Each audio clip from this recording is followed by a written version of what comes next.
kipe amasezerano atarayiha ibigombwa ubwo icyo FIFA ikora ihagarika umukino urubanza rwa miliyoni 10 urega umukinnyi sibyo ukarujyana muri tasi bagusaba 5 mbere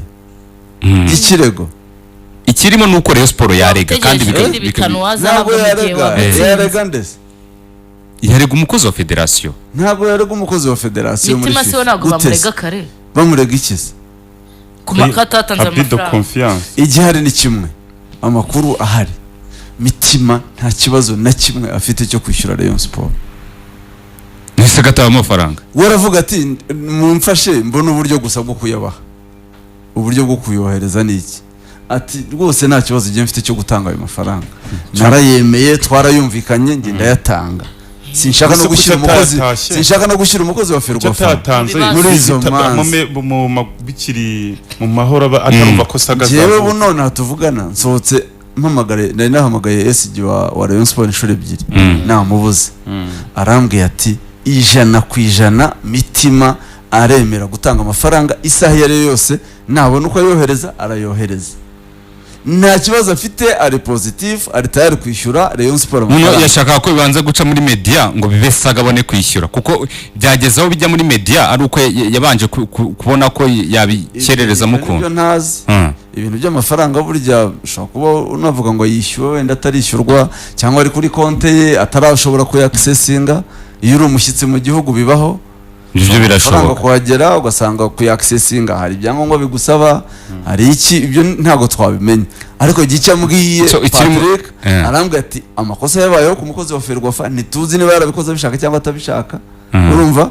kuko muri ibyo bintu ni mushyashya ntago bimazemo igihe urumva atariko mitima we nta kibazo afite cyo guha Rayon Sport amafaranga yayo icyo numva muri iyi nkuru arabikora arayohereza gikomeye cyane Karenzi ikirimo no gukura igihu ku bihuha byari byatangajwe kuri SG namenye Patrick kuko hari nabavugaga ko yabagiye kubera amafaranga ya mitima Isaac yafashe akamwemerera kuba yajya muri Arabia Saoudite ikirimo muri iyi nkuru nuko gikuye ko nta hantu namenye Patrick yigeze ahura n'iyi transfer ya mitima urumva ni ibintu bya amakosa yakozwe n'ushinzwe transfer muri federation icyo ni kimwe bibe na clear ariko tujye twumvikana rika none se wowe ugambira ubyumvise ibyo bintu umukinnyi yicaranye na equipe sibyo basinyana amasezerano y'ubwumvikane bw'amafaranga azishyura ikipe ayo masezerano ikipe irayafite sibyo wowe waba uri umukozi wa equipe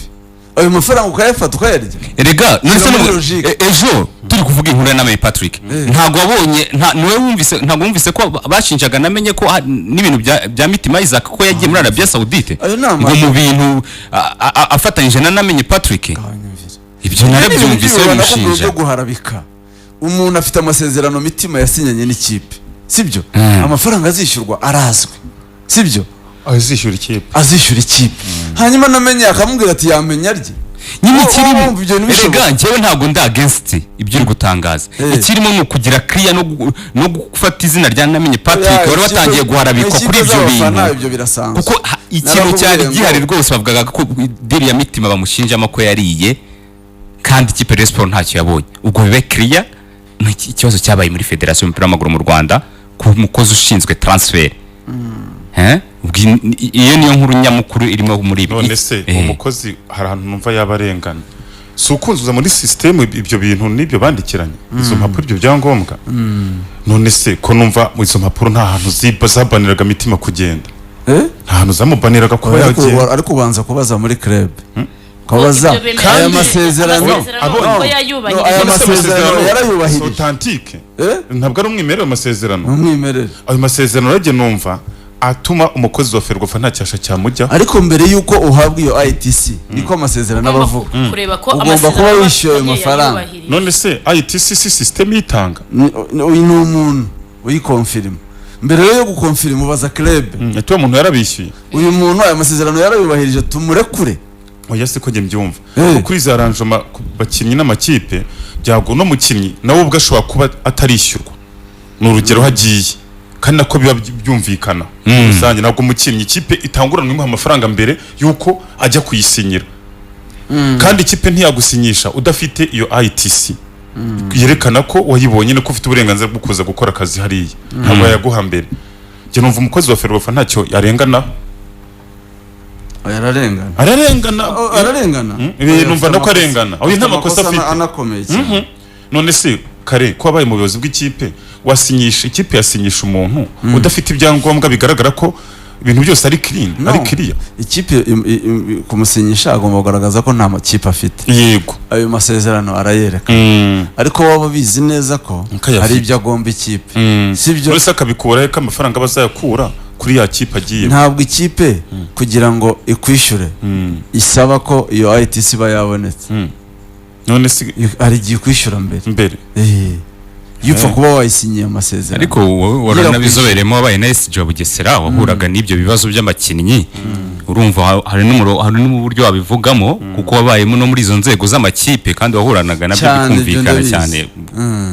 Ndimo ndakubwira kandi nkubwira ibiba. No kuvuga ngo hari igihe ikipe ivuga iti kugira ngo twishyure uyu mukinnyi turabanza kubona ITC. Ikaba obligation. Kugira ngo besho akazabakoresha. Besho ko ejo batakwishyura ikipe yawe ikanga kukurekura.